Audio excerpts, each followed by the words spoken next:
사역을 하면서 여러 교회를 이렇게 접할 기회가 있는데요. 건강한 교회, 좋은 교회를 가게 되면 되게 기분이 좋더라고요. 근데 지금 제 기분이 날아갈 것 같습니다. 여러분 정말 건강한 교회 맞으시죠? 제가 오면서 되게 궁금했어요. 이름 자체가 아름다운 교회잖아요. 그래서 얼마나 아름다운 곳일까 기대하는 마음으로 왔는데 제 기대 이상으로 딱 들어오는데 그 포스가, 그 건물에서 풍기는 포스가 실은 그렇게 기대할 게 없는데 건물에서부터 그 따뜻함이 느껴지더라고요. 들어왔는데 지금 몇 층을 이렇게 거쳐서 이 본당까지 왔을 때 제가 요 근래에 제가 다녀본 교회 중에 가장 아름다운 교회인 것 같습니다. 근데 더 중요한 건 성도 여러분들의 모습 속에 행복이 머금어 있는 것 같고요. 아까 찬양팀 나와서 찬양하는데 제가 천사들의 합창을 보는 줄 알았습니다. 우리 청년 찬양팀을 향해서 우리 격려의 박수 한번 해줄까요? 그리고 제가 아까 정말 놀란 게 우리 담임 목사님과 잠깐 티타임을 가지면서요. 이거는 정말 농담이 아니고 제가 최근에 요 근래에 만나고 교제해봤던 다른 교회 담임 목사님들과 비교했을 때 그 중에 가장 카리스마 넘치시고 에너지가 넘치시는 분인 것 같아요. 동의가 되십니까? 만약에 예수님께서 21세기의 면도한 모습으로 우리 앞에 나와 계신다면 저 모습이 아닐까라는 생각이 들 정도로 그냥 신뢰감과 이렇게 열정이 넘치는 그런 모습을 보면서 여러분이 얼마나 복받은지를 아셔야 됩니다. 요즘 같은 시대에 좋은 목회자를 만나는 것도 이것도 이게 원래 당연해야 되는데 지금 한국 교회가 너무 안타까운 상황 속에서 좋은 목회자와 함께 할 수 있다는 것 자체가 복이라는 것을 기억하시고 그 담임 목사님의 지도와 말씀 안에서 여러분들이 합심해서 이 교회를 좀 일으켜 세워 주실 수 있으면 좋겠습니다. 우리 옆에 성도분들과 인사 나누겠습니다. 함께함이 행복입니다. 인사하겠습니다. 네, 근데 지금 다 좋습니다. 그죠? 이 교회 건물도 좋고 여러분도 좋고 지금 뭐 담임 목사님도 모든 상황이 다 좋은데 지금 한 가지 여러분 약간 불안한 게 있으시죠? 약간 불량하고 마음에 안 드는 게 있죠. 뭘죠? 강사의 비주얼이 살짝 불안합니다. 그죠? 여러분 저 목사같이 생겼습니까? 이럴 땐 솔직해지셔야 돼요. 목사같이 생겼습니까? 감사합니다. 제대로 솔직하시군요. 제가 어딜 가도 이렇게 말씀을 전하려고 하면 사람들의 동공이 살짝 흔들리는 것을 볼 수가 있습니다. 위아래를 훑어보고요. 제가 도무지 목사같이 생기지는 않았다라는 거죠. 그럼 뭐 하는 사람같이 생겼냐라고 물어보면 가장 많이 나오는 이야기가 운동선수같이 생겼다. 그중에 권투선수, 이종격투기 선수같이 생겼다. 이런 얘기를 좀 듣습니다. 그리고 우리 아이들이랑 좀 친해지면요. 혹시 이거 지금 PPT 준비되나요? 잠깐 띄워주셔도 좋을 것 같아요. 아이들한테 물어보면 이제 웹툰 주인공 닮았다 그래요. 그러면 웹툰 누구 닮았냐 그러면 열의 아홉이 이 친구를 이렇게 얘기를 합니다. 좀 닮았습니까? 감사합니다. 이 솔직한 반응. 여기 실은 제가 약간 불리하긴 합니다. 왜냐하면 위에서 빛이 내리쬐기 때문에 제 이 광대뼈가 더 도드라져 보일 수가 있어요. 그런데 제가 뭐 그냥 그런가 보다 하고 이 이야기를 아이들한테 얘기를 했더니 어떤 아이가 목사님 조석보다요 얘를 더 닮았어요 하면서 보내온 사진이 있는데요. 닮았습니까? 여러분 제가 이 사진을 받았을 때 기분이 좋았을까요 나빴을까요? 좋았어요. 이 정도면 감지덕지다 뭐 이런 뜻이군요. 근데 별로 나쁘진 않았습니다. 왜냐면 남자답게 생겼잖아요. 눈썹도 진하고 눈도 깊고 코도 주먹코에다가 또 남자는 또 얼굴이 하관이 이렇게 또 튼실해야 되지 않습니까? 그래서 만족하고 있었어요. 만화가가 나를 캐리커처한 건가? 라고 할 정도로 싱크로율도 비슷하고요. 근데 알고 봤더니 얘가 혹시 어떤 캐릭터인지 아세요? 짱구는 못 말려에 나오는 친구인데요. 짱구의 아빠를 짝사랑하는 게이 캐릭터입니다. 심지어 이 장면은 그 아빠에게 사랑을 고백하는 장면이에요. 그래서 제가 기분이 별로 좋지 않았던 생각이 듭니다. 여러분 제가 왜 이 말씀을 드리냐면 여러분 제가 은혜가 넘치게 생겼습니까? 은혜가 필요하게 생겼습니까? 솔직해지자면 좀 은혜가 필요하게 생긴 얼굴이죠. 길거리에 마주쳤을 때 제가 이렇게 웃고 있을 땐 괜찮은데 제 친한 친구들도 제가 무표정으로 있으면 화나냐고 인상 좀 펴라고 그러더라고요. 근데 왜 이 이야기를 드리냐면, 여러분, 하나님은 중심을 보시지만 우리는 외모를 취하는 존재들이라서, 여러분들이 지금 짧은 시간 오후 예배에 앉아 있는데 딱 와 보니까 약간 건들거리게 생긴 젊은 목사가 권투 선수 같이 생겨가지고 딱 나오니까 이제 기대감이 이렇게 떨어질 수가 있는데, 저는 여러분에게 도전하고 싶은 게 그겁니다. 여러분, 이렇게 불량하게 생긴 얼굴이 하나님을 만나서 생명을 전하는 자리에 섰다는 거, 이게 어메이징 그레이스 아니겠습니까? 그렇죠. 그래서 이 시간 외모에 대한 편견을 살짝 내려놓고 이제 기대함으로, 우리 공동체에게 주신 하나님의 도전과 말씀이 무엇일지를 같이 한번 좀 들어봤으면 좋겠다는 생각이 듭니다. 그래 주실 수 있나요? 네, 감사합니다. 제가 이제 나이가 이제 내일 모레 40인데요. 제가 조금 벌써 40 넘은 줄 알았나요? 아직 30대 후반입니다. 근데 제가 조금 늦게 결혼을 해가지고 늦게 아기를 낳았습니다. 근데 이 아이랑 저랑 띠동갑이에요. 근데 3바퀴 돌아가지고 띠동갑인데, 사진 한번 띄워주실까요? 제가 작년 결혼기념일 9월 달에 이 아이를 낳았어요. 또 넘겨주세요. 얘가 이렇게, 아이고, 네, 훅 지나가 버렸네요. 예, 이제 이게 100일 사진이었고요. 예, 또 넘겨주시고, 아빠를 닮았어요. 다행히 아들입니다. 딸인데 절 닮았으면 평생 원망들을 뻔했는데. 또 넘겨주세요. 이건 이제 며칠 전에 찍은 사진인데, 이 아이가 너무 귀여운 거예요. 여러분 보기에도 귀여우신가요? 애가 그냥 아주 오동통하니 너무 귀엽습니다. 근데 이 아이를요, 제가 조금 늦게 결혼하고 늦게 아이를 가졌는데, 첫 아이를 실은 저희가 유산을 했어요. 우리 아내가 몸이 안 좋아가지고 유산을 하고 나서 1년간의 또 몸 회복기를 거친 다음에 이 아이를 낳았는데, 이 아이가 딱 보기에도 느껴지시듯이 아빠를 닮아서 머리통이 좀 큽니다. 짱구예요, 애가. 그래가지고 진통을 40시간 넘게 했어요. 혹시 경험 있으신 분들은 끔찍한 기억이 떠오르시죠? 제가 옆에서 오롯이 그걸 지켜보면서, 와, 이 아내를 정말 평생 섬기면서 살아야겠다라는 생각을 하게 됐으면서도, 이 아이를 보면서 첫 아이도 유산하고 이 아이도 어렵게 가지니까 너무 소중한 거예요. 그래서 제가 그 전에는 자식 사랑하는 것이 그냥 머릿속으로만 이해가 됐는데, 이제는 제가 그걸 뼈저리게 느끼고 있는 요즘이죠. 어느 정도로 얘가 사랑스럽냐면, 여러분 혹시 본인의 똥을 만져본 적 있으십니까? 이런 거 되게 싫어하시는, 질색을 하시네요. 아무런 반응도 없으시고. 저도 제 똥을 만져본 기억이 없어요. 근데 이 아이의 똥은, 이 아이가 지금 이제 7개월 좀 넘었거든요. 근데 이 아이의 똥을 제가 수백 번도 더 만져본 것 같아요. 근데 그 똥을 만질 때마다 더럽다고 느끼는 게 아니라 그냥 너무 행복한 거예요. 그 미끄덩한 그 촉감이 행복한 거예요. 그리고 얘가 아들이다 보니까 기저귀를 갈아줄 때에, 기저귀를 가는 순간 가끔 얘가 조준사격할 때가 있습니다. 제 얼굴로 오줌을 갈길 때가 있는데, 그러면 더러워해야 될 거 아닙니까? 근데 그것마저도 행복한 거예요.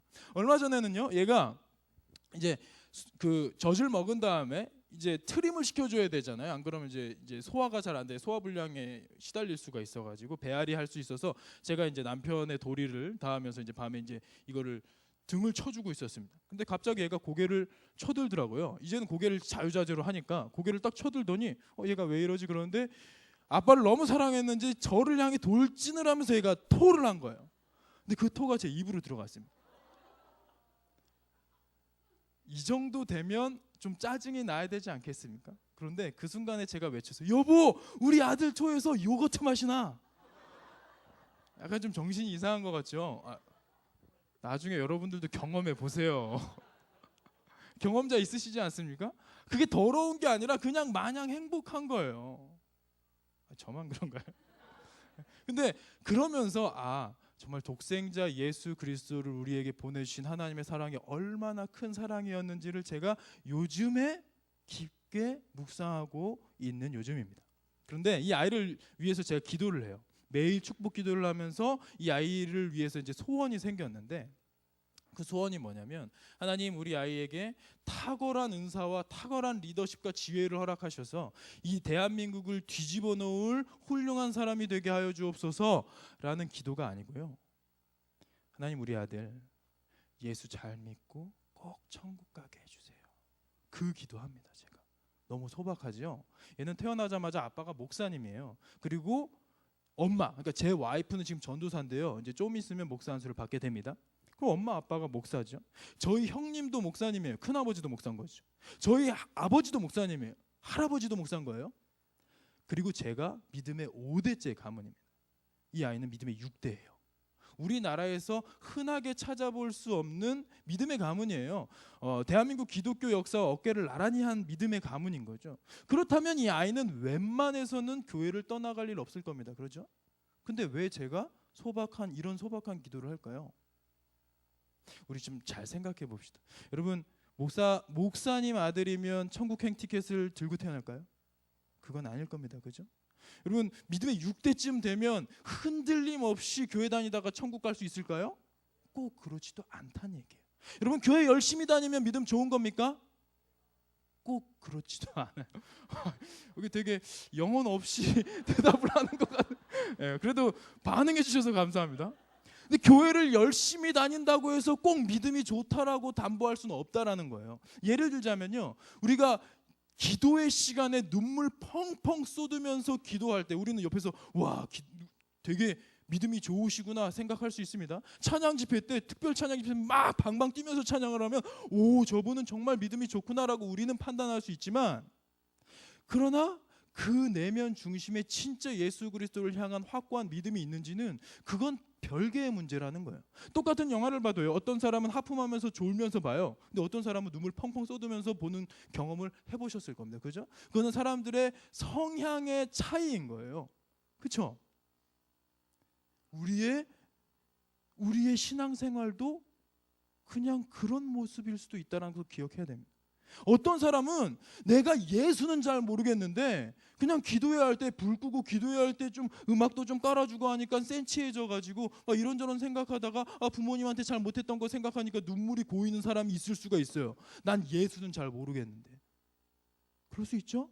찬양 집회 때 앞에 나와가지고 막 드럼도 치고 막 기타도 멋지게 치고 막 하니까 흥이 나서 난 하나님은 관심 없는데 요 음악 좋은데 해가지고 방방 뛰면서 노래 부를 수 있다라는 거죠.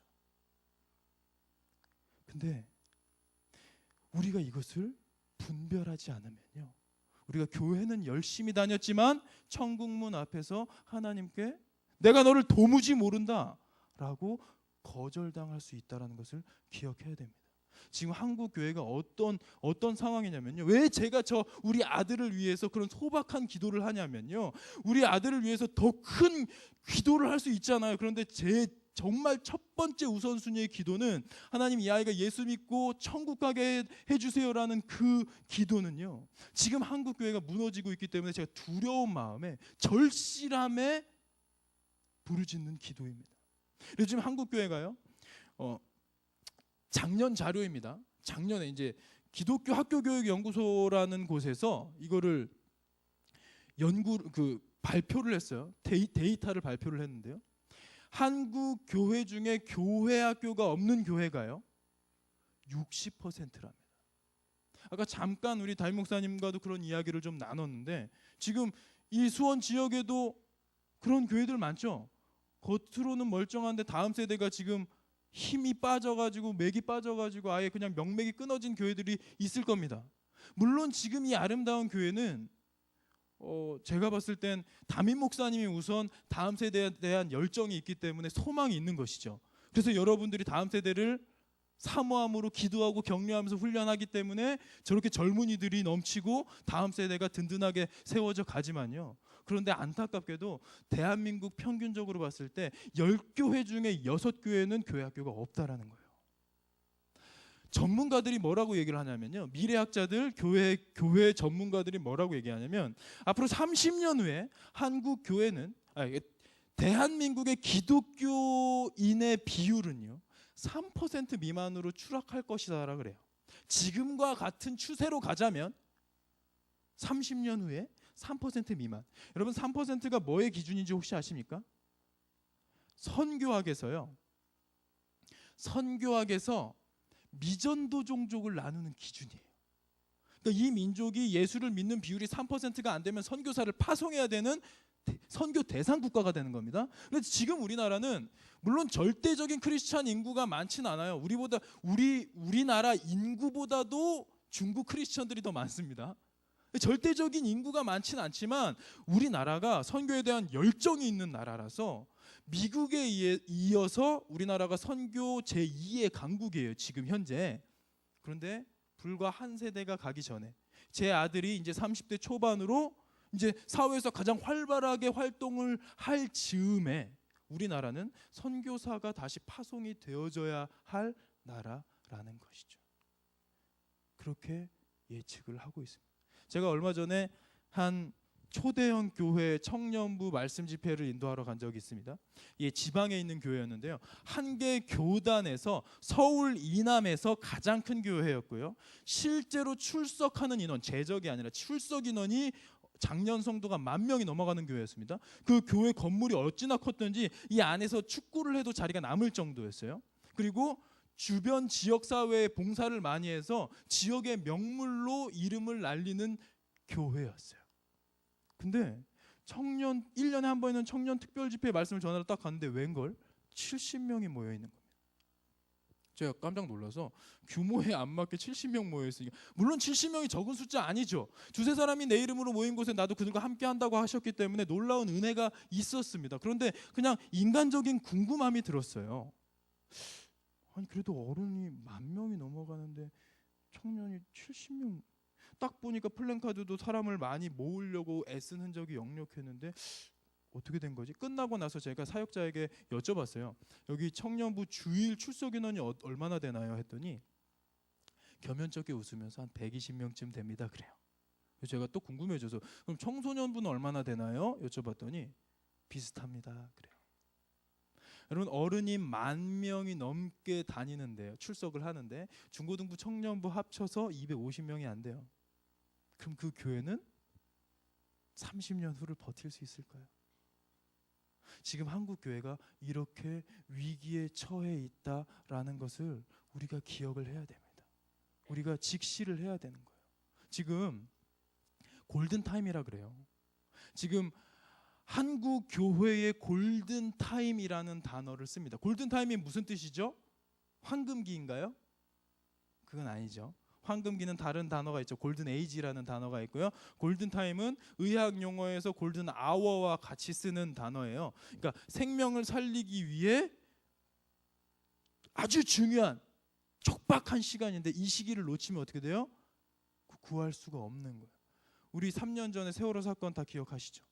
그때 골든 타임이라는 단어를 많이 썼습니다. 그 절박한 시간에 쓰는 단어가 골든 타임이에요. 뭐 정치적인 색깔 이슈를 다 떠나서 그냥 세월호 사건은 대한민국이 세월호의 골든타임을 놓쳤기 때문에 수백 명의 아이들이 물속으로 가라앉은 마음 아픈 사건이잖아요. 그 절체절명의 위기의 시간에 쓰던 골든타임이라는 단어를 지금 한국 교회의 전문가들이 지금 한국 교회는 골든타임 안에 들어와 있습니다 라는 이야기를 한다는 거예요. 근데 그 골든타임이 몇 년이냐? 5년에서 10년 남았답니다. 그 말은요, 앞으로 5년에서 10년 사이에 드라마틱한 변화를 우리가 이뤄내지 않으면, 특별히 다음 세대 믿음의 신앙을 전수하는 이 양육하는 이 교회 학교에 특별한 기름 부으심과 성령의 능력과 변화가 일어나지 않으면 한국 교회 침몰한다. 그래서 지금 교회 학교 부서를 맡은 교사들이 얼마나 중요한 자리에 있는지를 다시 한번 가슴에 새기시길 바라고요. 그 몇 분, 그냥 교사로 이제 세워진 몇 분들의 책임이 아니라 우리 모두의 책임이라고 생각을 하시고 여러분들이 다음 세대 교육에 좀 드라이브를 좀 걸어 주셨으면 좋겠습니다. 아멘. 우리 교사분들 한번 손들어 주실까요? 우리 선생님들. 자, 우리 이 선생님들을 위해서 우리 열화와 같은 박수. 예. 네. 진짜 우리에게 격려가 필요하고 동역이 필요하고요. 함께 걸어가야 되는 것입니다. 자, 그러면 우리 교사들을 위시해서 우리 모든 우리 성도들이요, 어떤 모습으로 서야 이 마지막 때에 주님 오실 날이 얼마 남지 않았다고 하는 이 시대에 우리가 생명력을 가지고 살아갈 수 있을까? 지금 한국 교회가 무너지는 이유에는 여러 가지 이유들이 있습니다. 그 중에는 실은 안타깝게도 성직자의 타락도 포함되어 있습니다. 저도 그거 너무 부끄럽고 죄송한 마음이 있어요. 그런데 더 근본적인 문제는 뭐냐? 우리 모든 그리스도인들이 십자가의 생명력을 잃어버렸기 때문인 것이죠. 복음의 능력을 상실했기 때문인데, 오늘 이 말씀 로마서 12장 2절 말씀을 통해서 우리 다시 한번 되새겨봤으면 좋겠다라는 생각이 듭니다. 한번 좀 띄워주실까요? 우리 세 가지를 좀 볼 텐데요. 너희는 이 세대를 본받지 말고라는 표현을 하고 있어요. 근데 이 말씀을 봤을 때 여러분 혹시 이 말씀을 보면서 되게 찔리십니까? 이 말씀은요, 로마서 12장 2절 말씀은 암송구절이란 말이에요. 너무나도 익숙한 말씀인데 우리가 실은 이 말씀 보면서 막 내가 이 말씀을 지키지 못해서 어떡하지? 두려운 마음이 별로 안 들어요. 왜냐하면 너희는 이 세대를 본받지 말고라는 단어에서 이 본받다라는 단어를 우리가 받아들이기에는 어떤 느낌입니까? 본받다라는 게 무슨 뜻이죠? 적극적으로 지지하고 적극적으로 가담하는 것으로 우리는 생각을 한단 말이에요. 그러다 보니까 이 세대, 딱 봐도 이 세상 문화를 얘기하는 걸로 보이시죠? 지금 21세기 대한민국에서 살아가는 우리가 이 세상 문화에 적극적으로 지지하거나 적극적으로 추종한다? 그렇진 않지. 내가 때로는 문화를 즐기긴 하지만 내가 뭐 사탄의 문화를 선동하거나 주도하거나 막 추종하거나 그러진 않았으니까 오케이, 이 말씀은 내가 잘 지키고 있다라고 생각하기 쉽습니다. 그런데요, 이 본받다라는 단어를 헬라어 원어, 성경 기록된 그 원어로 찾아봤더니요, 쉬스케마티제스데라는 단어인데요, 이 단어의 뜻이 뭐냐면 사전적인 의미가 순응하다라는 뜻입니다. 순응하다 무슨 뜻이죠? 발음 기호가 하필 순응이에요. 그래서 우리 청소년들이 기겁을 할 만한 단어인데 한번 봅시다. 환경이나 변화에 적응하여 익숙하여지는 것을 말해요. 두 단어만 기억할게요. 적응과 익숙입니다. 이 순응하다는 것은요, 환경이나 변화에 적응하고 익숙하여지는 것을 말해요. 다시 말씀을 띄워주실까요? 넘겨주시면, 너희는 이 세대에 순응하지 말라. 그런데 너희는 이 세대에 적응하거나 익숙하여지지 마라 라고 말씀을 하고 계시는 거예요. 우리가 그냥 생각했을 때 적극적으로 가담해가지고 막 주도하지만 않으면, 어느 정도 그 기류에 편승을 하면 괜찮은 걸로 생각을 해왔지만, 하나님이 우리에게 명하시는 말씀은 뭐냐? 너희는 이 세상 문화에 익숙하여지지 마라, 이 세상 문화에 적응하지 마라라는 겁니다. 예를 들어볼까요? 여러분, 성의식에 대해서 한번 얘기를 해봅시다. 요즘 젊은이들에게 혼전순결이라는 단어를 이야기하면 다들 심드렁합니다. 콧방귀를 껴죠. 요즘 세상에 누가 이런 이야기들을 해요. 그런데요, 놀라운 사실은요, 1970년대에 우리가 조사를 했었어요. 조사를 했는데 교회에서 조사한 게 아니라 사회에서 조사를 했는데, 그때 성실태를 조사했는데요, 혼전순결을 지켜야 된다라고 대답했던 여학생의 비율이요 95%가 넘습니다.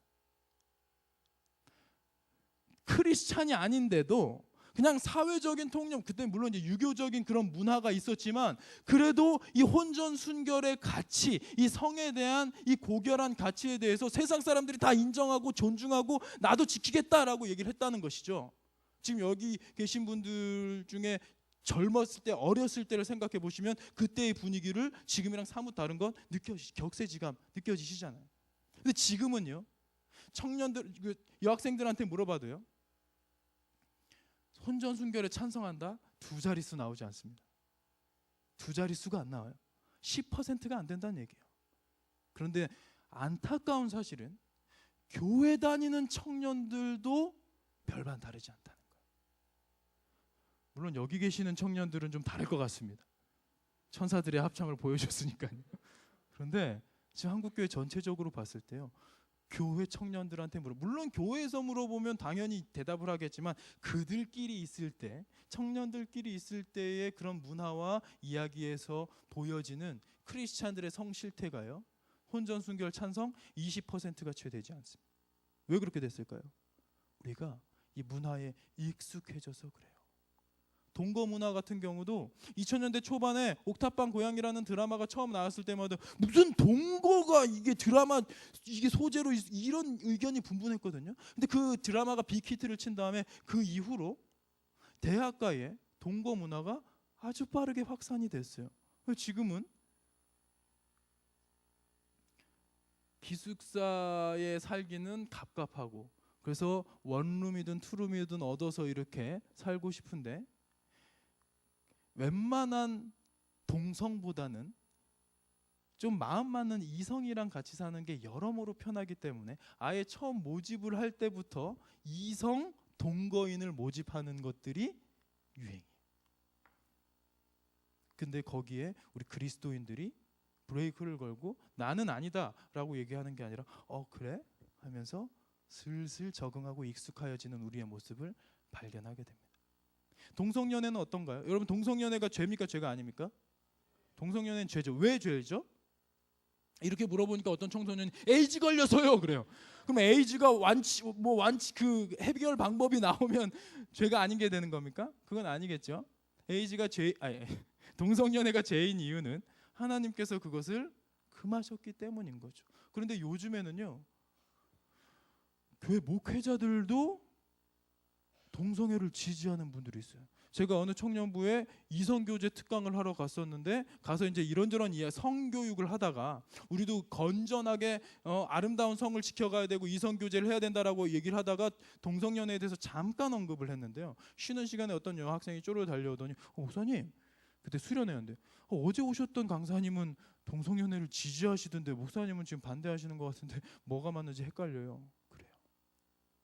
교회에 강의를 하러 다니는 목회자들조차 동성연애를 지지하는 그런 발언들을 합니다.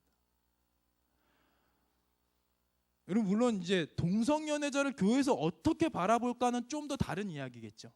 동성연애가 죄이기 때문에 동성애자가 이 자리에서 커밍아웃을 한다 그러면 저 자식을 돌로 쳐라 해가지고 그건 아니겠죠. 사탄아 물러가라 하면서 쫓아내야 되나요? 그건 아닐 겁니다. 왜냐하면 지금 여러분들 다 죄가 해결된 상태로 이 자리에 나오시는 거 아니잖아요. 예수 믿고 나서 저는 그 다음부터 한 번도 거짓말을 해본 적이 없습니다. 그런 거 아니잖아요. 우린 여전히 죄인인 가운데 주 예수 그리스도의 보혈을 의지해서 이 자리에 나오는 것이죠. 그래서 저는 동성 연애자들도 예배의 자리에 나와서 회복을 할 수 있도록 도와야 되는 것이지 쫓아내야 되는 것은 아니죠. 그런데 그것을 제도화하고 법적으로 인정하고 그것을 우리가 이제는 지지한다? 이건 또 다른 개념이라는 것이죠. 근데 그 기준을 우리가 세상에서는 인권을 얘기합니다. 사람 인본주의죠. 휴머니즘. 이 우주의 중심에 인간이 있기 때문에 소수의 인권 또한 존중되어야 된다라고 얘기를 하지만 우리는 뭐예요? 신본주의죠. 하나님 중심이기 때문에 사람이 중요해요. 그러나 그 중요한 그 사람이 진리를 수정할 수는 없는 거죠. 근데 세상은 다수결로 언제든지 자기들이 진리라고 여기는 것들을 수정해 나가는 사회란 말입니다. 그 상황 가운데 우리가 아닌 것은 아니라고 말할 수 있어야 돼요. 세상 사람들 다 예스라고 할 때 노라고 얘기할 수 있는 우리의 강단이 있어야 돼요. 제가 봤을 때는 우리나라에서도 동성결혼이 결국에는 합법화 될 겁니다. 이건 제가 지지하는 발언을 하는 게 아니고요. 지금 서구 사회도 유럽도 미국도 그렇고 지금 전 세계 추세가 그런데 우리나라도 결국에는 지금도 매년마다 의회에 올라갈 때마다 이것이 이제 여론에 이제 또 의견에 이렇게 해가지고 지금은 이제 무산이 되고 있지만 결국에는 우리나라에서도 법적으로 동성 결혼 합법화되는 날이 오게 되겠지요. 그때는 어떻게 될까요? 아니 법적으로 허락이 됐으니까 이제 동성 결혼 지지한다 이 말은요. 간통죄가 폐지됐으니까 불륜 저질러도 괜찮다 이 말이랑 똑같은 것이 되겠죠. 근데 그 이야기를 동성애에 대해서 우리가 어떠한 발언을 할 때 불이익을 당할 수가 있게 되겠죠. 그런데 저는 그때마다 그것을 기억했으면 좋겠어요. 세상에 너희를 미워하는 것은 세상이 나를 미워하기 때문이라 라는 그 예수 그리스도의 말씀을 기억하면서 저는 그리스도인이요. 세상에 나갔을 때 믿음으로 말미암아 손해보는 것을 감사히 여기면서 감내할 수 있는 자세가 있었으면 좋겠습니다. 이러한 자세가 우리 다음 세대에게 교육이 되고 훈련이 되어졌으면 좋겠어요. 교회 다니는 게 우리가 이 땅에서 복 받으려고 다니는 거 아니잖아요. 그죠? 그렇지 않습니까? 우리가 기대하는 것은 뭐예요? 저 하늘의 상급인 거죠. 우리 빌립보서 3장 20절 말씀 한번 띄워주실까요? 제 준비해온 PPT에 좀 앞으로 가보시면 있을 거예요. 빌립보서 3장 20절 말씀 우리 같이 한번 읽겠습니다. 시작.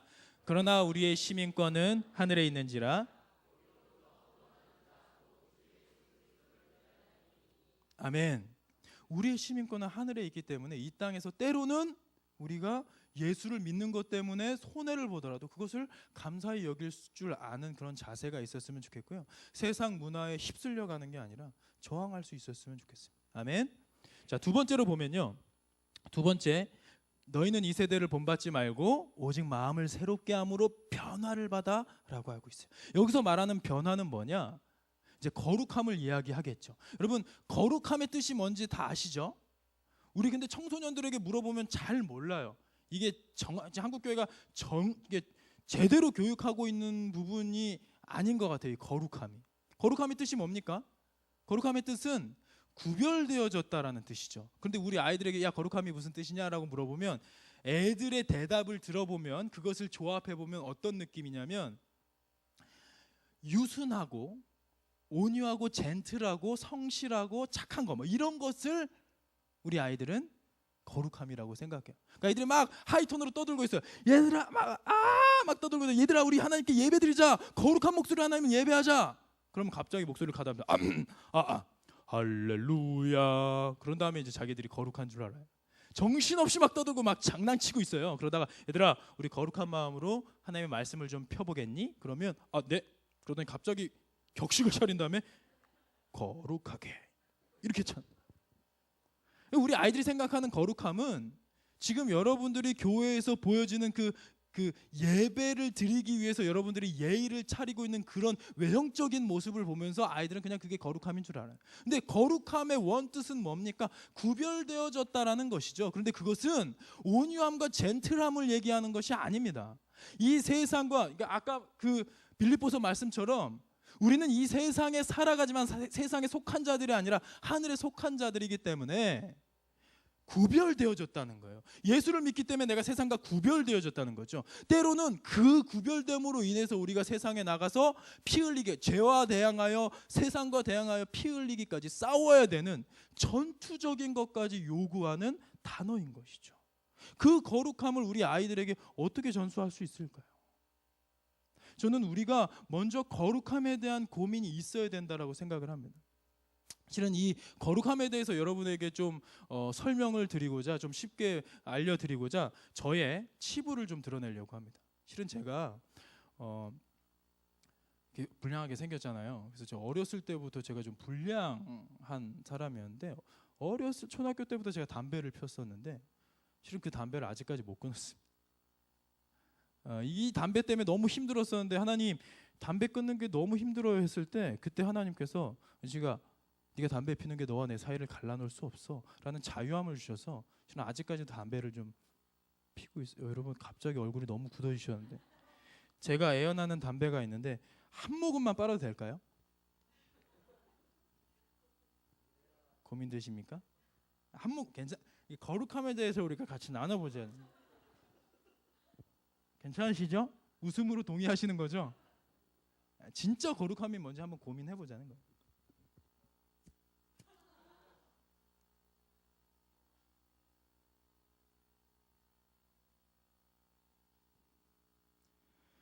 자, 지금 여러분들의 표정이 상당히 굳어지셨습니다. 몇 분 표정을 보아하니까 저 자식을 지금 멱살을 잡고 끌어내야 되는 거 아니야? 라는 고민을 좀 하셨어요. 어떤 분들은 심지어 여러분 중에 지금 금연에 실패하신 분도 계실 겁니다만 그분들조차도 저건 아닌데 라는 생각을 했을 겁니다. 자, 해명하고 계속해서 말씀을 전할게요. 저 담배 안 피고요. 여러분 이게 팩트입니다. 여러분 전 담배 피는 사람이 아니에요. 이렇게 불량하게 생겼지만 저는 고등학교 1학년 때부터 저희 아버지가 개척교회 목사님이셨고 저는 아동부 교사였어요. 저는 부모님의 속을 썩여본 적이 단 한 번도 없는 모범생이었어요. 생긴 게 이래서 제가 많은 억울한 시선들을 받습니다만 저는 되게 모범적인 사람이었어요. 이게 팩트예요, 여러분. 돌아가시면서 오늘 목사님 담배 끊으셔야 될 텐데 이러시면 안 돼요. 담배 안 핀다고요? 이게 팩트. 이건 제가 사온 게 아니고 전 이게 어떻게 있는지도 모르겠어요. 뭐 람보르기니 같이 생기긴 했는데 이거는 제가 산 담배도 아니고 우리 빔 캠프에서 이제 1000여 명, 1500명 모이는 캠프에서 우리 어떤 애가 몰래 피던 거 제가 뺏어온 겁니다. 이게 팩트예요, 여러분. 이게 사실입니다. 아까 전에 제가 잠깐 담배 피는 신용을 한 이유는 여러분에게 충격을 드리기 위함입니다. 지금부터 중요한 이야기니까 잘 들으세요. 여러분들이 한 3분 전에 제가 담배를 이렇게 피워 물었을 때 여러분들이 갑자기 가슴이 다 같이 철렁했을 겁니다. 그죠? 철렁하면서 기분 나쁜 두근거림이 있었을 거란 말이죠. 그 느낌을 여러분 평생 기억하시길 바랍니다. 그게 뭐냐면 그게 여러분들이 저를 바라보는 거룩함의 잣대입니다. 근데 그와 똑같은 시선으로 우리 세상 사람들이 여러분들을 바라본다는 것입니다. 그리고 우리 교회 학교 우리 아이들이 우리 교사들을 똑같은 시선으로 바라봐요. 자, 그럼 여기서 중요한 질문 하겠습니다. 여러분, 담배 피면 천국 못 갑니까? 천국 갈 수 있죠? 목사님? 갈 수 있죠? 네. 네. 담배 펴도 천국 갈 수 있어요. 술 마셔도 천국 갈 수 있습니다. 만약에 술 마시고 담배 피면 천국 못 간다 그러면 예수님께서 십자가상에서 달려 돌아가시면서 얘들아 미안하다, 내가 다 구원해주고 싶었는데 술이랑 담배 못 이기겠어, 니네가 알아서 해결하고 와, 그러면서 이렇게 의문의 입회를 당하신 겁니까? 그건 아니잖아요. 그러니까 예수님께서 십자가상에서 우리의 모든 허물을 회복시키셨기 때문에 담배 피는 것이 천국 가는 데에 문제가 되는 것이 아니란 말이죠. 그래서 누군가는 자유함을 가질 수도 있겠어요. 그런데 중요한 것은 뭐냐? 여러분, 제가 지금까지 담배 핀다고 신용한 거는 이거는 퍼포먼스였습니다. 근데 이게 사실이라고 한다면 어떻게 될까요? 제가 진짜로 담배 피우는 사람이라서 방금 전에 괜찮죠 해가지고 진짜로 담배 연기가 이렇게 하고 역시 담배는 강단에서 피는 게 제맛이야 막 이랬으면 그랬으면 여러분 어떻게 될까요? 여러분들 중에 지금은 웃고 계시지만 만약에 제가 진짜로 이랬으면 여러분 안에 진짜 실족하는 분들이 생기겠죠. 어떻게 목사가 저럴 수 있어? 그러면서, 그죠? 그렇잖아요. 여러분, 담배 피는 게 제가 천국 가는데 아무 문제는 없지만 여기에 계신 누군가를 넘어뜨리는 도구가 될 수 있다라는 사실입니다. 그러기 때문에 우리는 성결함을 지켜야 되는 거예요. 여러분, 그리스도인의 성결함은요, 천국을 가기 위한 조건은 아니에요. 천국을 가기 위한 조건은 예수 그리스도를 믿기만 하면 십자가의 보혈로 우리가 은혜로 천국에 들어가는 겁니다. 할렐루야. 이게 우리가 믿는 복음이죠. 그런데 그리스도인에게 요구되어지는 책무는 뭐냐? 그 십자가의 복음의 능력이 있게 하기 위해서 우리가 성결함을 살아가야 되는 거죠. 아멘. 제가 아는 어떤 안수 집사님이 계셨어요. 이분이 고등부 부장 집사님이셨는데 이분이 성품이 너무 좋아요. 믿음도 너무 좋으시고 아이들도 너무 사랑하셔요. 그런데 세상에서 술도 좋아하셨어요. 자유함을 가지셨습니다. 술을 마시는 것을 공공연하게 이야기를 하셨어요. 그러다가 어느 날 한 학생이 고등학교 1학년 학생이 그 부서 학생이 토요일 저녁 어스름한 밤에 동네 어귀에서 이 부장 집사님이 꽐라대서 비틀거리면서 지나가는 거, 흥얼거리면서 지나가는 것을 목격한 거예요. 그리고 그 다음 날 전도사, 제가 그때 전도사였습니다. 저한테 와가지고 또르르 와가지고 고자질하는 거. 전사님 저 어저께 진짜 기가 막힌 장면 봤는데 영상으로 찍어놨어야 되면서 가관이었어요. 우리 부장 집사님 막 꽐라대서 노래 잘 부르시더라고요. 막 그러더라고요. 여러분, 저는요 이 부장 집사님이, 이 안수 집사님이 술로 인하여서 하나님과 멀어져서 지옥 백성으로 떨어질 것이라고 생각하진 않아요. 아마도 자신의 주량을 어느 정도 알고 사회적인 위치도 있는 분이었으니까 어느 정도 술 문화를 즐기다가 구원을 받게 되겠죠. 그런데 문제는 이것을 목격한 이 학생이 문제입니다. 아직 예수를 제대로 영접하지 않은 믿음이 연약한 이 아이가 이것을 봐요. 그러면서 어떤 프레임이 생깁니까? 술 담배는 목사님 전도사님만 지키면 되는 거구나. 저렇게 안수 집사님 존경받는 분도 이렇게 꽐라될 정도로 술 마셔도 된다는 건 오케이, 나도 프리패스지 해가지고 친구들과 함께 술자리에 가게 되겠죠. 그런데 그 술자리는 죄의 유혹의 온상 아니겠습니까? 그렇죠? 여러분, 술 마시는 것 자체가 죄가 아니라 술 문화가 더럽기 때문에 우리가 이것을 멀리해야 되는 겁니다. 한국 교회 초대 교회예요. 1900년대 초반에 사경회를 했어요. 말씀 사경회를 하면 일주일 동안 말씀을 들었는데 3시간 4시간 말씀 듣고 1시간 정도 쉬면서 막걸리를 돌렸다는 기록이 있어요. 그러니까 술 마시는 것 자체가 크리스천에게 문제가 되는 것이 아니라 그 문화가 문제인 거죠. 그 당시에는 농민들이 그냥 목을 축이는 음료였기 때문에 괜찮았습니다. 그런데 지금은 아니에요. 지금 술 문화는 너무 더럽혀져 있기 때문에 우리 청소년들에겐 특히, 청년들에겐 특히 금하기를 원하는 겁니다. 그런데 이 안수 집사님의 자유함으로 인해 이 친구가 술자리에 지속적으로 노출되다가 점점 유혹에 빠져서 넘어졌다가 하나님과 멀어지면서 교회를 띄엄띄엄 나오다가 결국에는 교회를 떠나버리게 된다면 이 아이의 영혼은 누가 책임져야 되는 거겠습니까? 그렇기 때문에 여러분, 우리 그리스도인이 성결함을 지켜야 하는 것은요, 뭐 불교에서 말하는 뭐 자기 뭐 업보를 자기 해가지고 막 절하면서 자신의 공로를 쌓듯이 이런 식으로 하는 것이 결단코 아닙니다. 우리는 이미 구원을 받은 하나님의 백성들인 거죠. 그런데 이것이 생명력 있게 더 뻗어나가게 하기 위해서 우리가 성결함을, 거룩함을, 구별됨을 힘써 지켜야 된다는 거죠. 그것이 여러분들 스스로 지켜가시면서 아이들로 하여금 아이들이 세상에 나가서 친구들이 앞으로는 이제 더 삿대질하게 될 겁니다. 교회를 삿대질할 거예요. 개독교라고 욕하는 것은 이제 오래된 이야기인데 우리 아이들이 세상에 나갔을 때 훨씬 더 힘든 일들이 있을 겁니다. 그럴 때마다 교회를 욕하면서 너도 빨리 그런 이상한 소굴에서 나와라고 할 때 무슨 소리야? 우리 교회 한번 와봐. 우리 교회 어느 집사님 한번 봐봐. 그분은 예수님 말씀대로 살아가고 계셔 라고 당당하게 여러분들을 자랑할 수 있는 그런 통로가 되실 수 있었으면 좋겠습니다. 아멘. 여러분, 높아시면 다시 말씀드리지만 저 담배 안 핍니다. 이거 오해하시면 안 돼요. 이 좀 충격을 좀 오래 간직하시고 좀 이렇게 되새기시라고 담배 피는 신용을 한 겁니다. 자, 마지막 세 번째로는요, 하나님의 뜻이 무엇인지 분별하도록 하라라고 말씀하고 있어요. 하나님의 뜻이 무엇일까요? 하나님의 뜻은 어디에 있을까요? 하나님의 뜻을 분별하는 것이 우리에게 책임이에요. 하나님의 뜻이 무엇일까요? 근데 지금 많은 한국 교회가 하나님의 뜻을요, 이 땅에서의 성공이라고 착각하는 것 같아요. 이 땅에서 성공하면 그것이 가장 제1의 축복이라고 생각하는 경향들이 있습니다. 제가 안타까운 이야기를 하나 들려드릴게요. 제가 아는 한 장로님이 계셨습니다. 이 장로님은 명문대학교 교수님이셨고요. 이 따님이 공부를 썩 잘했어요. 근데 이 따님이 목표하는 데가 의대였어요. 근데 고3이 되는 해에 반에서 1, 2등을 놓치지 않았지만 명문대 의대를 가려니까 더 공부를 해야 되는 거예요. 부담이 되는 거죠. 그때 고3이 되는 연초에 아빠한테 딜을 했습니다. 아빠, 저 고3 한 해 동안은요, 주일날에도 일요일에도 아침 일찍부터 독서실 가서 공부하면 안 돼요? 대신 아빠가 저 좀 위해서 기도해 주시면 안 돼요? 그랬어요.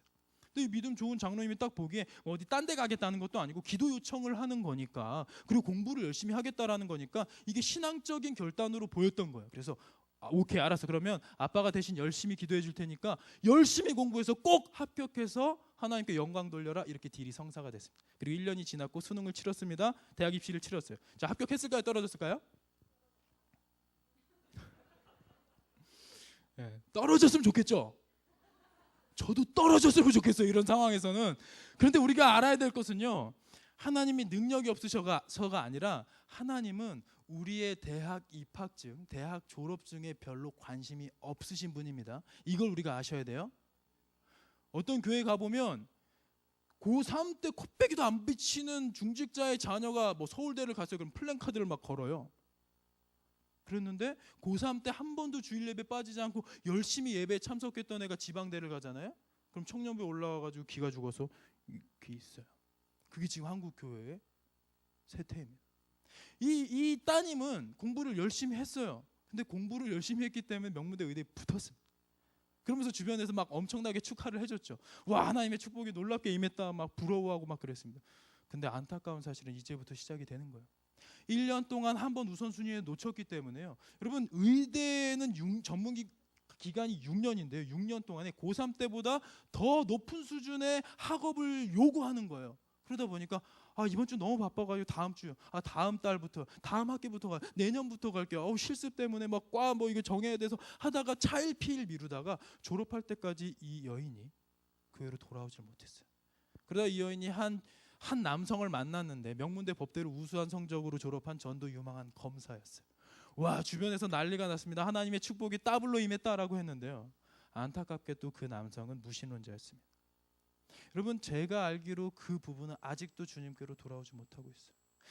세상에서 성공은 했지만 하나님 없이 성공한 것은요 결코 축복이 아닙니다. 오히려 저주인 것이죠. 차라리 이들이 실패를 맛봤으면 무언가 하나님 앞에서 결핍을 느끼면서 하나님 저 좀 이렇게 하면서 돌아오는 게 훨씬 더 큰 축복이었을 텐데, 안타깝게도 이들은 하나님 없이 성공을 한 것이 하나님을 떠나가 버리는 안타까운 일이 되어버렸어요. 여러분 부러우십니까?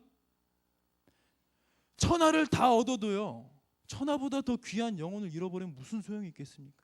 근데 지금 한국 교회가 우선순위에서 헷갈려하고 있어요. 뭐가 중요한지 몰라요. 정말 중요한 것은 우리가 먼저 예수 안에서 천국 시민권을 얻는 겁니다. 그것보다 더 중요한 것은 이 땅에서 있을 수가 없어요. 그 어떤 것보다 중요한 것은 우리가 천국 확신을 갖게 되는 거죠. 그런데 작년에 또 뉴스에 났습니다. 우리나라 교회의 중직자들이 자녀가 학원과 교회가 겹쳤을 때 어디를 보내겠느냐, 학원을 보내겠다라고 대답한 퍼센테이지가 56%. 지금 우리가 그렇게 살아가고 있다라는 겁니다. 여러분 제가 10여 년 전에 미국에서 사역을 한 적이 있어요. 미국에서 이제 청소년 사역을 하고 있는데 15인승 밴에다가 아이들을 꽉 채워가지고 청소년 집회를 갔다 오는 길이었는데 처음 가는 길이었기 때문에 제가 지도에다가 체크를 했어요. 그 당시엔 내비게이션이 없었습니다. 지도에다 체크를 해가지고 갔다 오는 길인데 돌아오는 길이 별로 어렵지가 않았어요. 딱 나오다가 뒤로 시작하는 긴 지명으로 들어가서 한 1시간 정도 달리면 제가 아는 저희 동네 어귀로 들어올 수 있는 상황이었기 때문에 딱 지도를 보는데 그걸 체크해놓고 오케이 이것만 알면 되겠다. 근데 웬걸 그 뒤로 시작하는 긴 지명이 긴 고유명사예요. 듣도 보도 못한 처음 보는, 안 외워지더라고요. 그래서 뒤로 시작하는 긴 지명으로 들어가면 되겠구나 이렇게 외운 다음에 출발을 했어요. 그러다가 얼마 안 있어서 뒤로 시작하는 긴 지명이 들어와가지고 글로 들어갔습니다. 그리고 한참을 밟으면서 아이들이랑 이야기를 했죠. 야 오늘 말씀 너무 좋지 않아요? 오늘 찬양 집회 너무 좋지 않아요? 우리 좀 구별되게 살자 막 이러면서 가고 있는데 30분, 40분, 50분을 가고 있는데 웬걸 이상하게 점점 다운타운 쪽으로 이제 도심으로 가까이 다가가야 되는데 점점 황량한 벌판이 이렇게 펼쳐지는 거예요. 그래서 애들도 선생님 지금 우리 제대로 가고 있는 거 맞아요? 글쎄 이상하다. 한번 물어봐야겠는데 해가지고 한 1시간 정도 갔을까? 그러다가 이제 주유소가 딱 보이길래 주유소에 쏙 들어갔습니다. 그래갖고 점원에게 물어봤어요. 저기요 우리 여기로 가려고 하는데 어떻게 가야 되나요? 라고 공손하게 여쭤봤더니 이 점원이 하는 말이 선생님 지금 오시던 길 반대 방향으로 2시간 가시면 됩니다. 제가 깜짝 놀라가지고 지도를 다시 봤는데요.